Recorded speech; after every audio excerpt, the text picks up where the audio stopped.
नमस्कार दोस्तों, हमारी आज की कहानी का नाम है घमंड। सुबह के 4 बज गए थे। नैना देवी बिस्तर पर बैठकर ही मन भगवान का नाम ले रही थीं।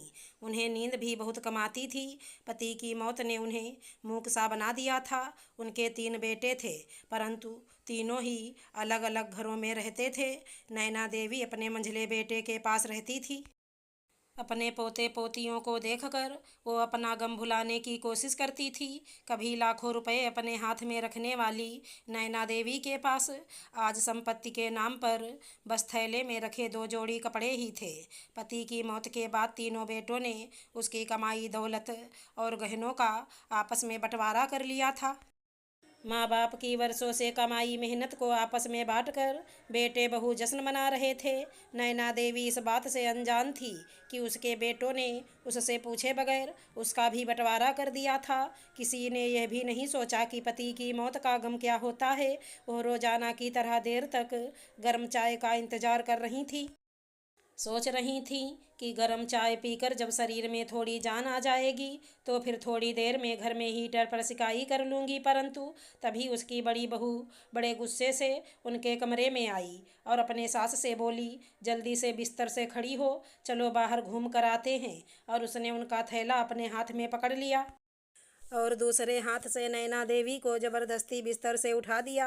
नैना देवी बोली, बहू, पहले 1 कप चाय तो दे दे। मुझे बहुत जोर की ठंड लग रही है और मेरा थैला तूने अपने हाथ में क्यों ले लिया। तब उनकी बहू पूनम बड़े गुस्से में चिल्लाकर बोली, माँ, आप चाय वहीं पी लेना, पहले मेरे साथ चलो। और फिर उसने ज़बरदस्ती अपनी सास का हाथ पकड़कर उन्हें गाड़ी में बैठा दिया। नैना देवी रोने लगीं और पूनम से बोलीं, अरे, मुझे कहाँ लेकर जा रही है, मुझे यहीं रहने दो, मैं तुमसे कुछ भी नहीं मांगूंगी। अपने बेटे और पोते पोतियों को देखकर मेरा मन थोड़ा बहल जाता है। मुझे तुमसे कोई लालच नहीं है। यहाँ पोते पोतियों की तोतली आवाज़ से मेरा गम थोड़ा कम हो जाता है। परंतु पूनम ने उनकी एक ना सुनी और उन्हें ज़बरदस्ती गाड़ी में बिठाकर छोटे बेटे के पास छोड़ने के लिए जाने लगीं।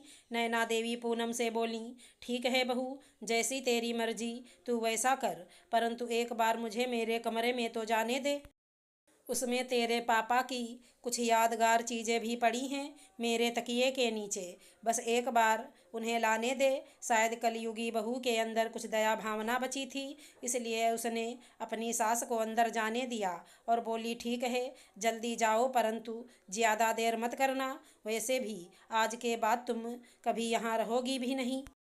उसे यह मालूम नहीं था कि उसके ससुर ने मरने से पहले अपने पड़ोसी और परम मित्र, जो कि शहर के नामी वकील भी थे, उनसे एक वसीयत बनवा ली थी कि यदि उसके मर जाने के बाद कोई बेटा या बहू उसकी पत्नी के साथ बुरा व्यवहार करेगा और उसकी इच्छा के विरुद्ध उसे घर से बाहर निकालेगा तो उसे तुरंत जायदाद से हमेशा के लिए बर्खास्त कर दिया जाएगा और उसकी मालकिन सिर्फ उनकी पत्नी नैना देवी ही रहेंगी।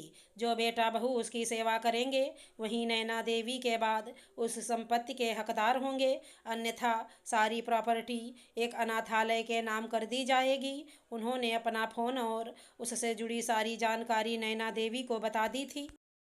नैना देवी ने कमरे में जाकर तकिए के नीचे से फ़ोन निकाला और वकील साहब का नंबर मिलाकर उन्हें अपने साथ हुए दुर्व्यवहार की सारी जानकारी दी। उन्होंने तुरंत पुलिस को इस बात की जानकारी दी और खुद भी नैना देवी के घर की तरफ चल दिए। थोड़ी देर में महिला पुलिस भी पहुंच गई थी। अचानक अपने घर पर पुलिस और वकील को देखकर पूनम की सिट्टी पिट्टी गुम हो गई।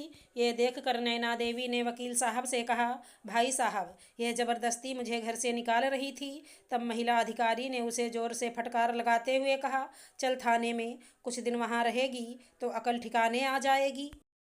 जिसकी वजह से तुम यहाँ हो, आज उसी को धक्का दे रही हो। यह सुनकर पूनम रोने लगी और अपनी सासू माँ से माफ़ी मांगने लगी और बोली, ससुर के जाने के बाद से मुझ में घमंड आ गया था और मेरी बुद्धि भ्रष्ट हो गई थी। मैं इस घर की मालकिन बनना चाहती थी। घमंड के कारण मेरी आंखों पर भी पर्दा पड़ गया था, परंतु अब मैं कभी भी ऐसा नहीं करूँगी। तब वकील साहब बोले, अब ये मकान नैना देवी के नाम है। जब तक यह जीवित रहेंगी यह मकान इन्हीं के नाम रहेगा, और जो भी इनकी सेवा करेगा और इन्हें खुश रखेगा वहीं इसके हकदार होंगे। उन्होंने नैना देवी के घर में सीसीटीवी कैमरे लगाने के आदेश भी दे दिए, जिससे कि पूनम फिर से ऐसी हरकत ना कर सके। फिर उन्होंने और महिला पुलिस ने पूनम को चेतावनी भी दी और कहा, ये कोई वस्तु नहीं है जिसे आपस में बांट दिया जाए, और वो भी किसी की इच्छा के विरुद्ध।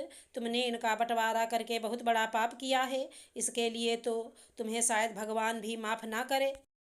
यह सुनकर पूनम रोने लगी और अपनी सासू माँ के पैरों में गिरकर उनसे माफ़ करने की विनती करने लगी और बोली, मुझे बस एक बार माफ़ कर दो, जीवन में दोबारा कभी ऐसी गलती नहीं करूँगी। नैना देवी चाहती तो पूनम को जेल में भी भिजवा सकती थी, परंतु वो ये कभी नहीं चाहती थी कि उनके घर की इज्जत की हर जगह रुसवाई हो, इसलिए उन्होंने पूनम को माफ़ कर दिया था।